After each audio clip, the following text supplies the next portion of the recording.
dumating din yung cowling natin at saka yung taillight. Buksan natin. Mga bata, mag-ingat sa lunting. Swerte ako ngayon sa mga na-orderan ko mga boss kasi ganda ng pagkabalot. Kudos pala sa mga shop na yun. Shopee build lang pala tong ano natin, project nice natin mga bossing. Shoutout sa inyo mga boss, pa-follow naman, pa-share.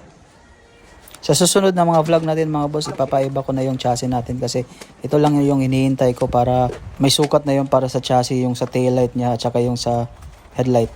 Hachi muna lang mga boss. Yung pambili ng ano, genuine ba. Kita nyo naman yung pagkabalot mga bossing, oh. Nasa box pa yan pero nakabalot ng ano, bubble wrap. Tapos meron pang plastic, safe na safe. Yung red cow niya mga boss. Okay lang, tips. Pili lang tayo genuine pag meron na budget. Ito yung taillight naman mga boss. Ito yung pinaka-importante na ito kasi yung sukatan ng bracket para sa likod mga boss. Asin to hachi.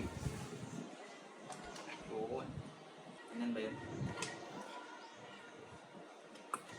Yan, dito yan mga boss. Ibahin tong bracket dito. Puputulin tapos i-weld para magkasya dito. Tapos yun. Covers. Abang-abang na lang sa next vlogs mga boss. Thank you.